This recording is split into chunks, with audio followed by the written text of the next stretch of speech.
Hey, everybody, welcome back. Coach Unfiltered, episode 16. We started the journey through the World Cup, and now we are beyond it, moving along. So we promised to tell you everything about our Houston youth soccer system and what happens in our structure.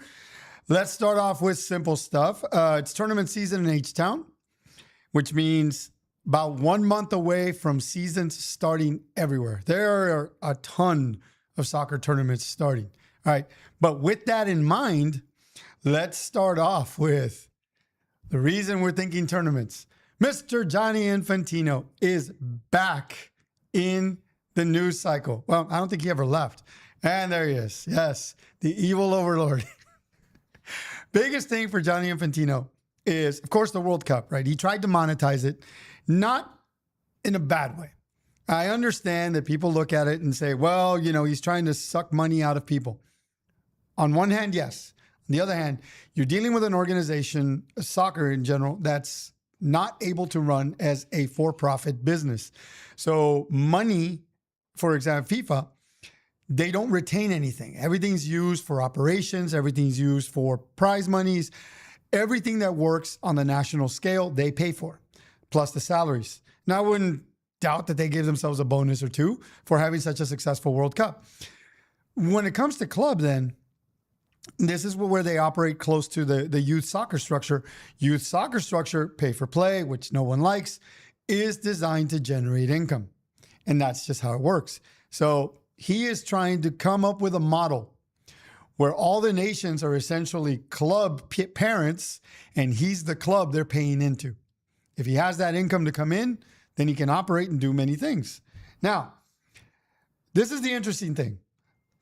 He has been asked to resign as FIFA president, okay?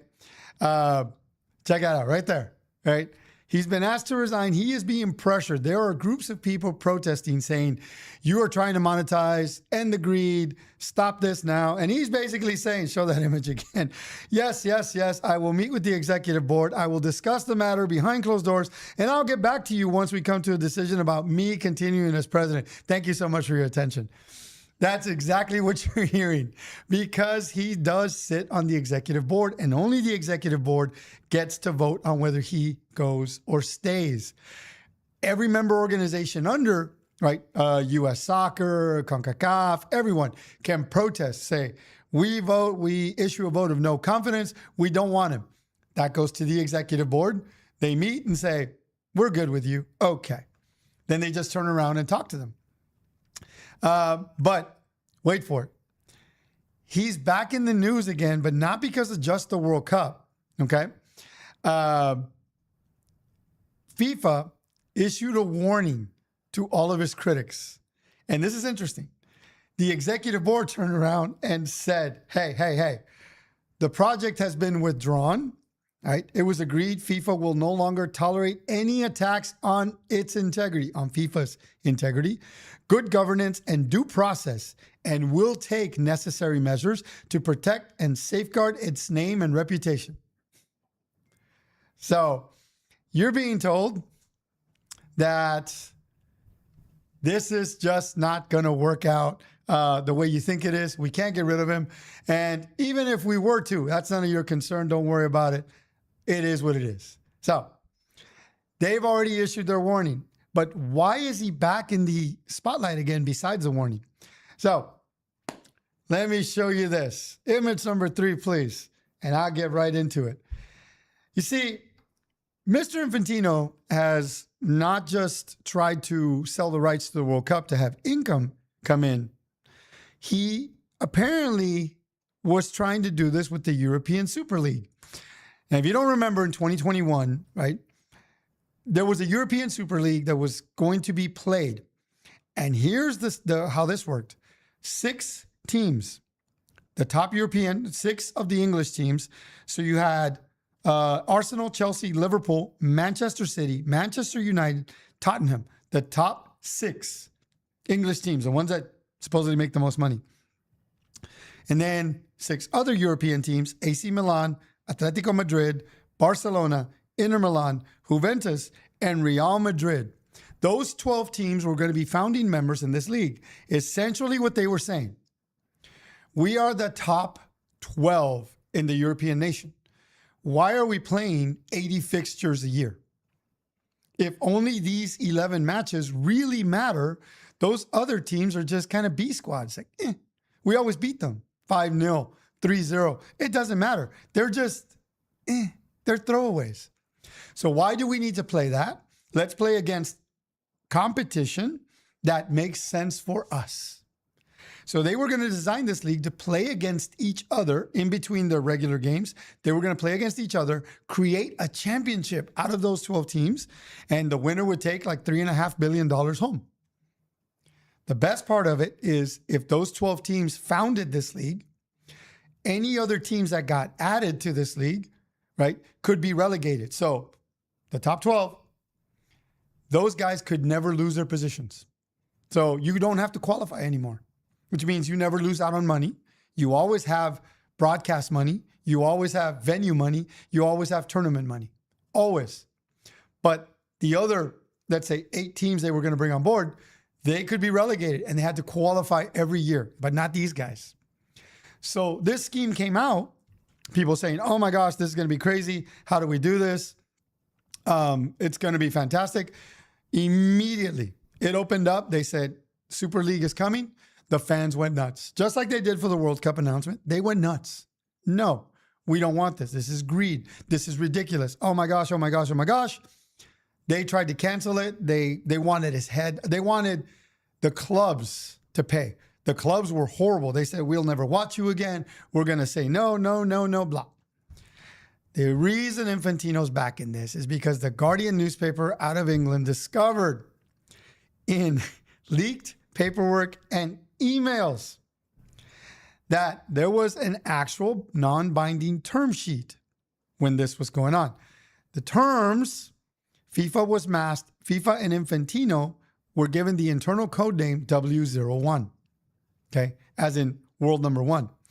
The documents detailed a 12-year commercial joint venture that contrasted with Infantino's public condemnation of the Super League.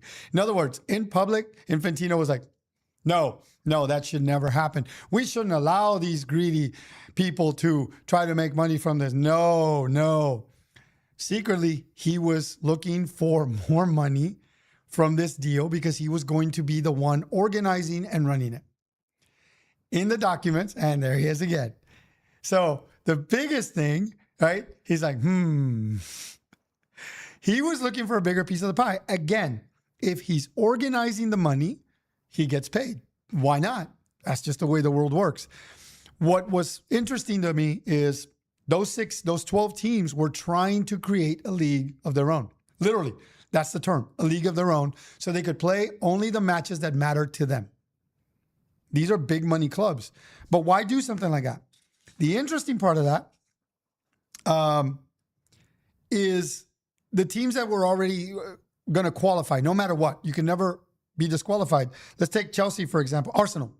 They hadn't won a Champions League since like the 16-17 season. It's been a long time for them. So they don't get that extra money of a tournament and championship. But with this league, they're guaranteed a spot in an ending tournament, always money. And that was the problem. You're dealing with a lot of debt, guys. Tottenham Hotspurs. Everyone loves them. The fans love them. They're great, blah, blah, blah. Let me tell you a little bit about Tottenham.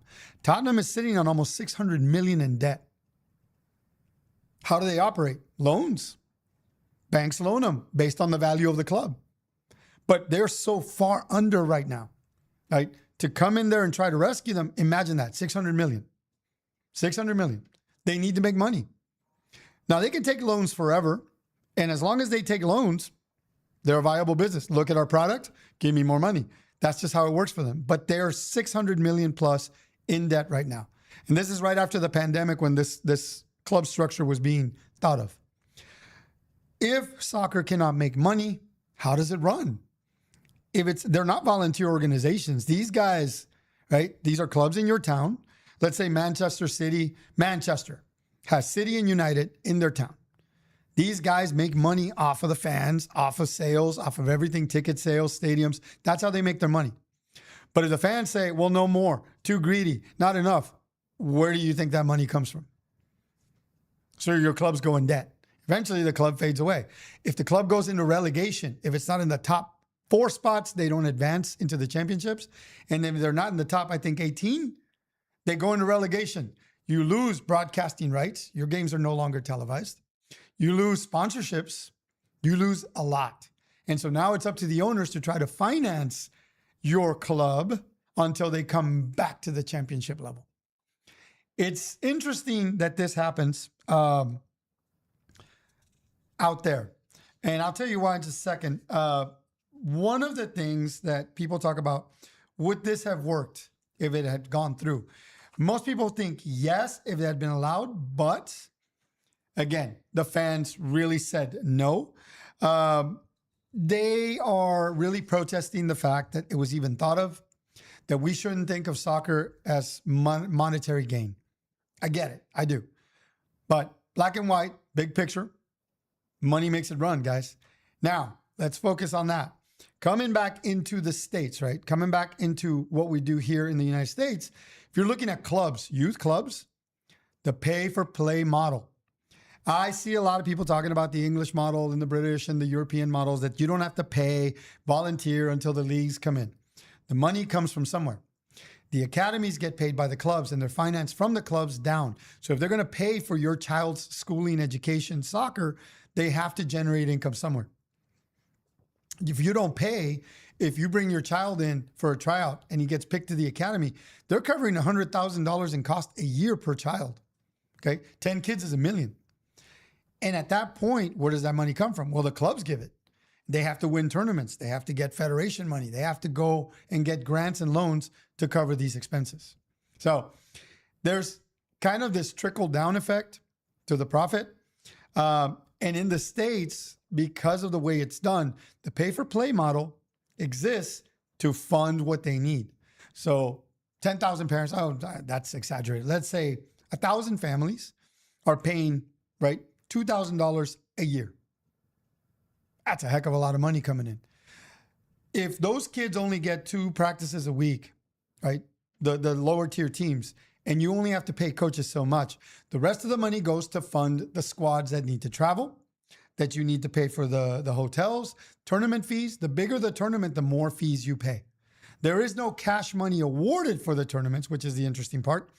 Tournaments keep that money and they go on to make more tournaments, unless you're doing your own club tournament. So if I'm having, Coach Art FC and I run a tournament and I say, hey, I need to make this amount of money, that money goes into my club and now I can do scholarships, developmental programs, stuff like that. But if you're going to a national tournament or an international tournament, those guys are just making that money. And that's exactly what they're doing. So different models. Again, Mr. Infantino here is dealing with the scandal and right now, not at his happiest point, but he is having a tough time with this whole bit. So there's your talk about Infantino and why, and then how it relates to us. Again, the youth model right now is soccer tournaments in town in Houston. If you're not aware, this weekend alone, I've got 4 different tournaments playing this weekend here in Houston. And this is interesting. You have the Pearland Soccer Tournament happening. You have the Rise Warm-Up Cup Tournament happening. The HTX Youth Cup Tournament happening. You've got the Aguilan Classic Tournament happening. And you have the Texas Academy League Tournament happening. These are all soccer clubs. Think about each tournament with, say, 200-300 games apiece. How many kids are at each venue? Pearland alone is using 4 parks in the Houston area. That's how big this thing is. 4 parks. Parents are happily paying this because your kid's going to get 3 games over the course of the weekend. 2 on Saturday, 1 on Sunday morning.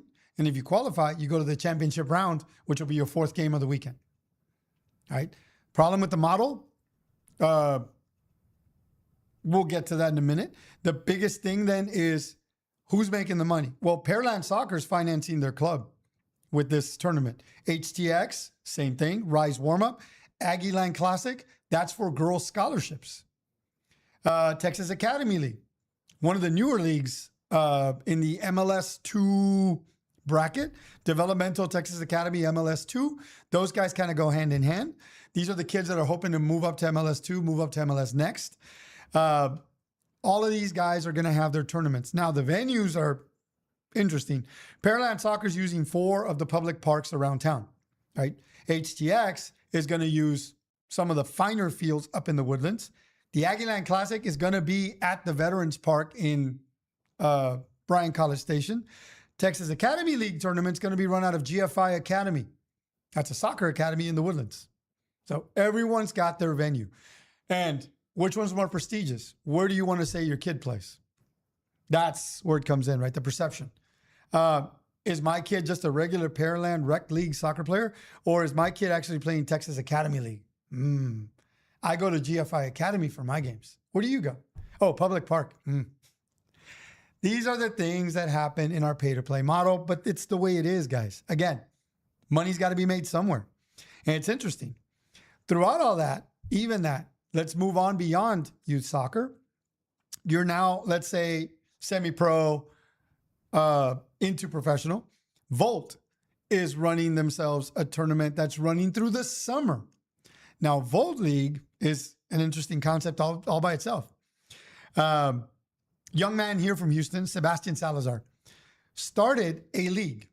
Now, as I understand it, and I'm going to hopefully try to get him in here as a guest, I got questions. This young man came from the marketing department at University of Houston. Interned, got a lot of contacts with people, and decided to organize a league.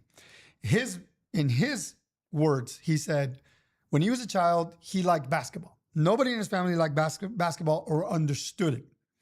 So he said, oh, I'm going to like basketball, and then I'm going to bring that enthusiasm to my family. And he did. He showed them, look, guys, and he got them to watch basketball.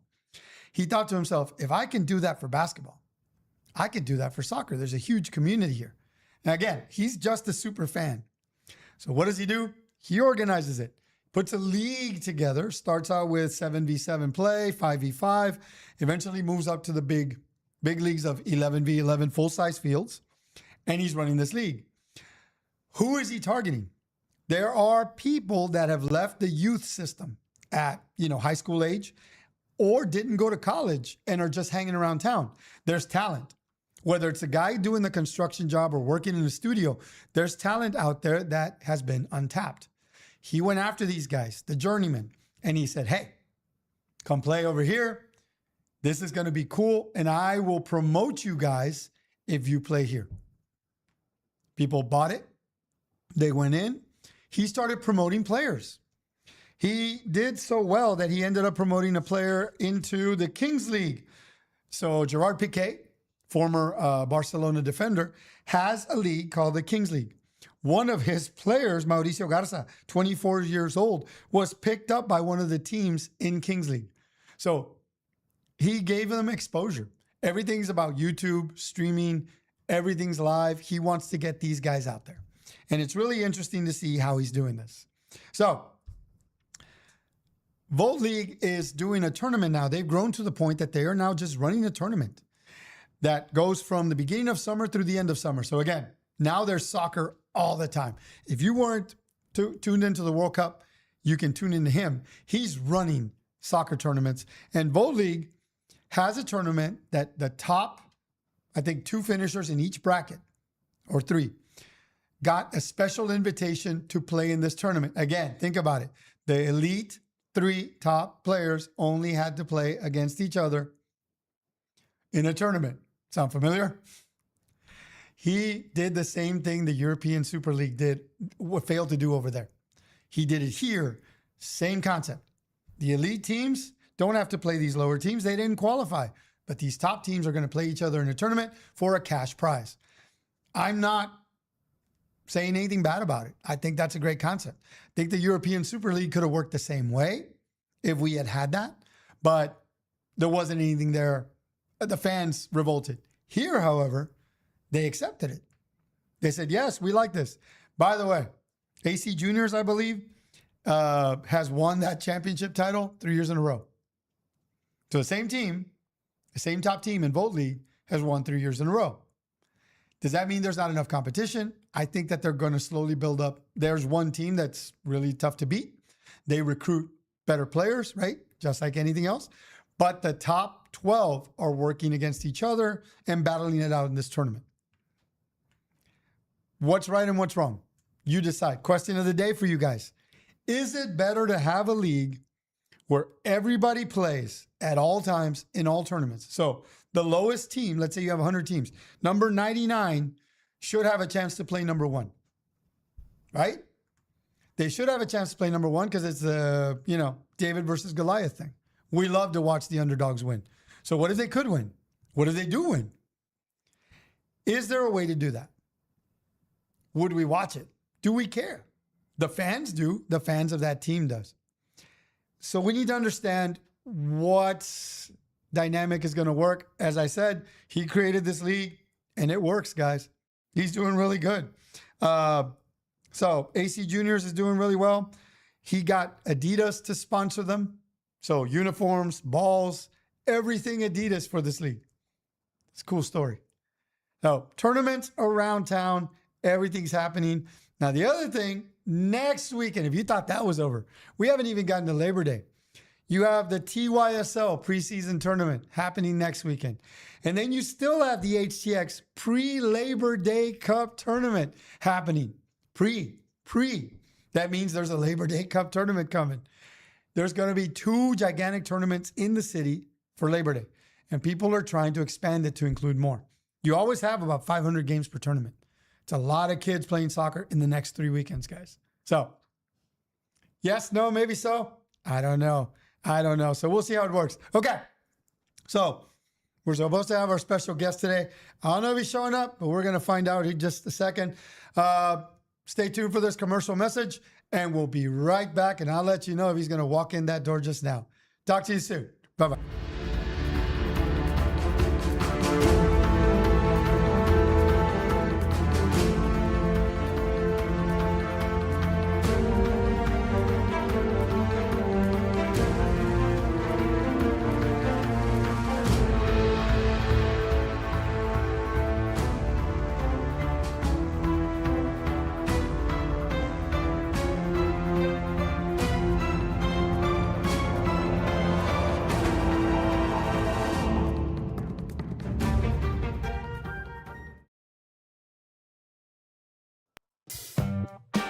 Hold on. Yeah, he was texting, and I'm like, what the heck? Can we do Zoom? Sorry. The kid is not cooperating.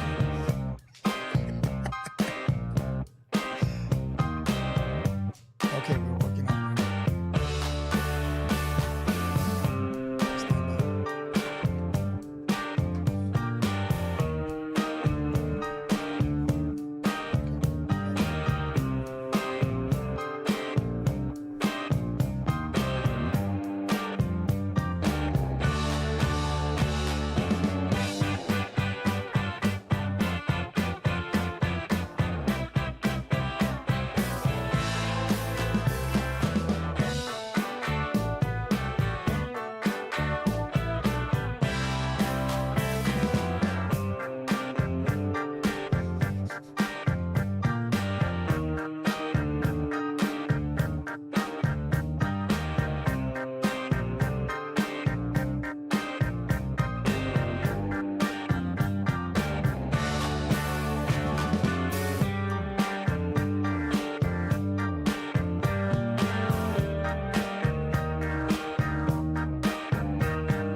me? Can you hear me?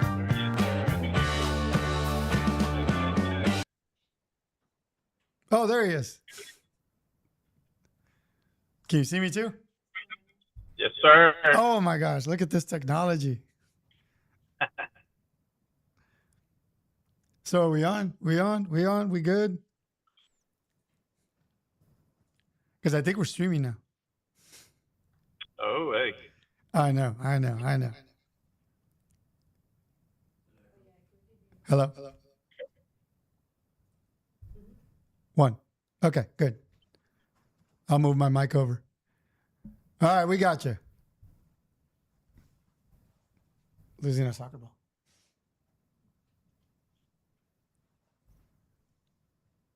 We ready?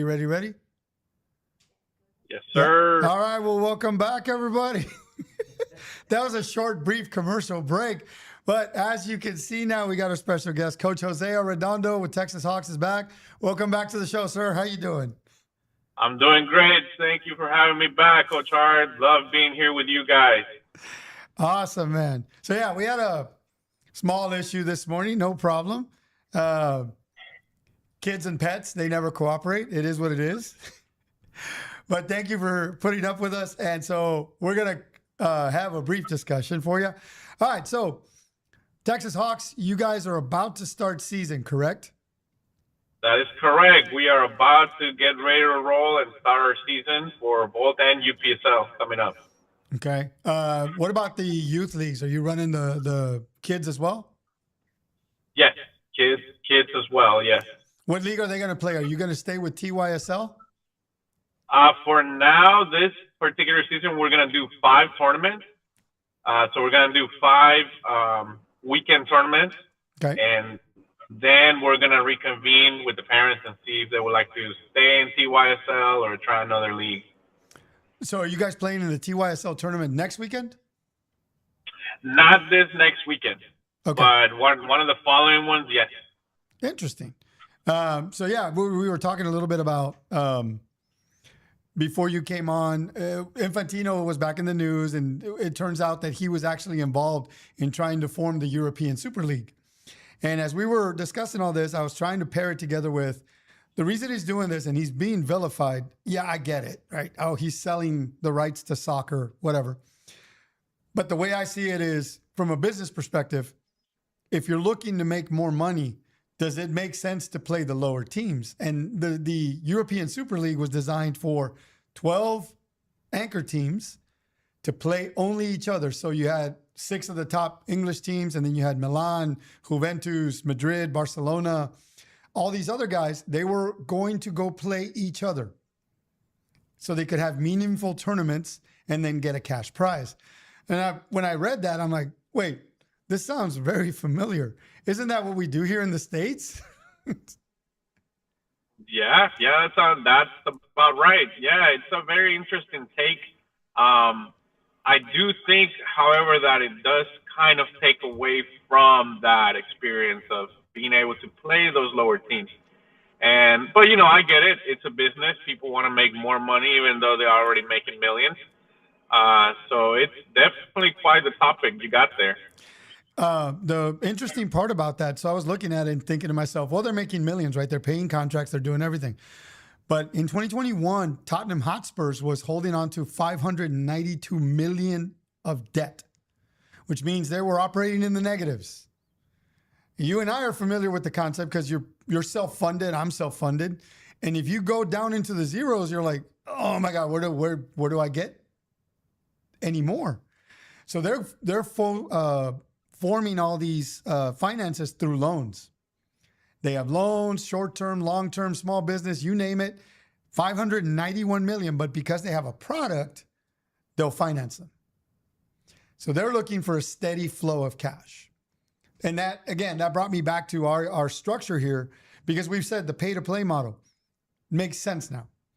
From the American point of view, if you have a business, you've got to keep generating income. So it makes sense, right, to some extent.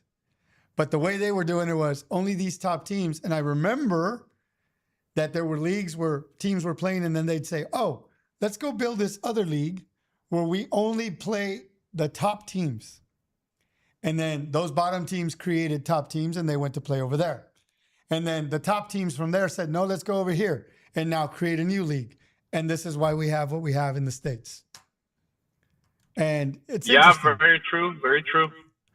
The other thing then, so you're going to be playing in tournaments. You know what this is all about. There's over 6 tournaments happening this weekend in Houston. And I highlight, you know, Pearland Soccer Club has their tournament, and I'm not dogging them. I'm thinking it's awesome how much soccer is being played. Pearland Soccer Tournament has 4 parks they're using for their tournament this weekend. 4. And then the Rise Warm-Up Cup, they're using like 3 or 4 venues. Then you have HTX Youth Cup, Woodlands. Aggieland Classic, Bryan, College Station. And then Texas Academy League, GFI Academy. So they're going to be everywhere. That's a lot of soccer, man. Yeah. And I've even seen some of the comments from the parents talking about how little they actually are able to accomplish because, you know, they have to be spread so thin going from one side to the other. So is it beneficial? I don't know. Does it get more teams to play, you know, on this weekend? Well, yeah, kind of. I think there'll be more groups than if it was just all, you know, structured under one umbrella type of thing. So it's interesting to see how this works because, man, like, if you are on the smaller side as an academy, what tournament do you sign up for? Where do you put, you know, what eggs do you put in all your baskets? And it's such a hard topic. And then especially, imagine if you have kids in different academies that are participating in those different tournaments, right? And it's like, man, how do you deal with just that schedule? That's wild. I mean, you're a youth soccer coach for another club, and are any of your teams playing tournaments these next couple weekends? I believe yes. I believe one of my teams is playing in one of these tournaments. I don't have the full schedule yet, but man, it's going to be pandemonium. Yes. Well, yeah, you're just going to be running from field to field. I've seen it as a referee. You're there at game time. There's no coach, right? And I'm like, where's the coach? Well, he's driving in from Zuby Park, and he's trying to get to Meyer Park because the second game's at Meyer. I'm like, who schedules this? And just parking. And then just parking. Just thinking about parking it. Meyer and Zuby. Yeah. That's the Zuby most Park, horrendous you have to part. go to the back fields, right? Yeah. Oh, my gosh. That's interesting, though. All right, so that's crazy. But, yeah, 6 tournaments happening. I'm reffing in 2 of those. I'm going to be doing one Saturday morning at Meyer Park for a few games. Then I'm going to go to College Station Saturday morning to go run those over there. I'm actually just a referee this time. I don't have to assign anything. Not yet. Next weekend, however, we have the TYSL tournament at Paul Rushing and Peak Sports. They took over those 2 fields, so now that's their domain. We'll see what happens there. Isn't that crazy? Man, yeah, it's gonna sound. That's a full schedule right there. Just getting from A to B, and oh man, yeah, that's exactly. tough. I do not envy you. Oh my gosh. Okay, so your guys, the older boys, you got a UPSL team, and right, UPSL, and then you're going to play Vote League. That is correct. And we just played yesterday, University of St. Thomas. I heard you guys won really big. It was an awesome game. Oh, I'm not going to disclose the score of that one. No problem. You know, I mean, you predicted it. I did. Yeah, and then so it's been a great journey so far in the preseason. And, of course, tomorrow we have our second friendly, and we'll have tryouts soon. So please follow us on our social media just to check that information out. But it's going to be a tough one. It's going to be a tough season. Excited for the group. You know, we'll be doing 2 seasons, 2 groups, the semi-pro level. And so that's going to be very, very competitive, very nice. Cool. Okay. And then Vote League. So I was doing some research into it because I've heard of it. I didn't know where it came from or how it was organized. it was originated here in Houston. And you and I were recently talking about, how hard is it to create a league and how difficult would it be to get this done? It really isn't. This kid, Sebastian Salazar from Houston, is the one who created Vote League. And he's not a player. He's not a former anybody. He's just a super fan. Came out with a marketing degree or from the marketing department at University of Houston and decided he was going to create a league so that he could see that, how did he put it? He wanted to see that enthusiasm in people's faces when he introduced them to soccer. He wanted to inspire the football community. And that was his whole take. Yeah. No, I think he's doing a great job with that. It definitely has next level feeling with that, going through the process of registration and just seeing the marketing side of it. It definitely does have that, next level feel to it. So he's not doing bad for a league that has been fairly new to the Houston area, Yeah, he's been. He wanted to do something different than just the regular Sunday league. I mean, HFA has been around forever, and I guess that never had any glitz or glamour to it. You just showed up, you played, then you went home, that sort of thing. But this one is like a whole event. So yeah, it's a whole. It's this newer generations where we were wanting to build that culture, right? As it were in more like a professional state. So it is nice to see that side of it. It is cool. And so he's going right now. Let's go back to the European Super League. He's running the Houston Super Cup. The Super Cup tournament is by invite only, and only the top 2 teams in each bracket or top 3 in each bracket are invited to compete in the Houston Super Cup tournament. So and you know what? And there's teams that get invited from HFA. I've seen HFA teams. I've seen UPSL teams. We were invited, but it was a little bit too early in the summer for us to sign up. Right. So it is an interesting idea that he was able to gather all these top teams from not just UPSL, right, or some of the local teams as well, to participate in this tournament. I give him props for that because that was a really smart idea.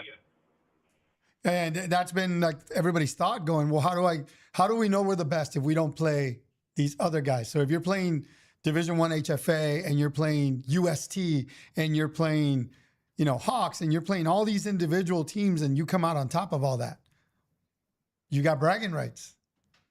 Yeah, it's definitely about the bragging rights. I love that idea. It's a little bit like a local Lamar Open Cup. Yes. Yeah, that's exactly the Lamar Hunt. So it's going to be interesting to see. I'm really interested in keeping an eye on them. I might actually have to talk to this guy and bring him aboard because his claim to fame right now is that he's given exposure to players. At Vote League, he had a player named Mauricio Garza, 24 years old. That kid was picked up by Aniquiladores in Piquet's Kings League. So he promotes these guys. He talks about them. He promotes them on social media, pushes it, with the narratives. I'm like, this is interesting. It's an interesting concept. Yeah, definitely. And as a player, you want the best exposure that you can get. And so it is enticing to see a league promote their own players like that, right? I mean, so that is cool. I can see that appeal. Yeah, that is pretty cool. So I think it's going to be a good season. When do you guys get started with your gameplay? We get started season kickoff for UPSL September 12th, 11 and 12 that weekend. And so it's coming up. And for Volt, I don't have an exact date, but I know it is in the second or third weekend in September is when we're going to start. Yeah, because they're about to finish their Super Cup. Oh, no, they finished their Super Cup. AC Juniors won again. Yeah, that's not surprised. They Where's do that have team a from? lot. That team, I don't know exactly where it came from, but I do know a lot of their players are ex-UST players. Yeah, and I think one of the parents took over and just had that little project of having them play together, and they're pretty good. So I'm glad, I'm happy for them. Glad they won. and looking forward to playing them. That'll be a fun and exciting match. It's going to be a fun and exciting match. I think it'll be a lot of fun to see these guys go. All right, sir. Well, good luck to you in the season. So Texas Hawks is going to be playing UPSL and Vote League. Vote League 2 or Vote League regular? Where are you guys playing? We're going to start with Vote League 2, see how everything unfolds, and then hopefully going to Vote League 1 in in spring. Okay. Don't forget to check them out, guys. That's TexasHawksFC.com, correct? That is correct. That is correct, sir. I appreciate you having me on the show. Of course. And it's always a pleasure working with you. So thank you for showing up on such an impromptu way. We made it work. We did, sure did. And kudos to the production team, man. You guys are the real heroes. Yeah, they trust me. I was watching him. He's like doing all the tech wiring and going, oh my God. I'm like, this is the real guy behind the guy in the wheelchair, the guy in the chair. He was here making all the connections, connecting satellites. Oh, that was great. He bounced a signal off a satellite in China. We're good, man. There we go. So yeah, man, thanks for coming today. Appreciate you. So again, TexasHawksFC.com. Tryouts are coming up soon, guys. Sign up. This is a pathway beyond club. Club's only going to get you playing, really. If you're looking for somewhere else to go and more promotion, come check it out, TexasHawksFC.com. This is where you can find a different path. Not very expensive either. All right, you got Coach Jose to deal with. He's very colorful. You'll enjoy. You'll enjoy. Thank you. I appreciate that. I was recently part of his conditioning session, voluntarily, by the way. I said, yes. Man, nobody asked me. I said, let me step in. Coach looks a little tired. Finishing with all those young bucks. I'm like, good Lord. Woo.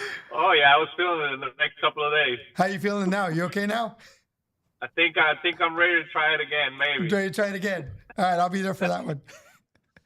All right, man. Thank you for coming in. We appreciate you. You have a good day, bro. Thank you. You too. See you, man. All right, everybody. Well, that's all we got for today. Thank you for joining us today. It was a lot of fun trying to get this one going. Episode 16 is in the books.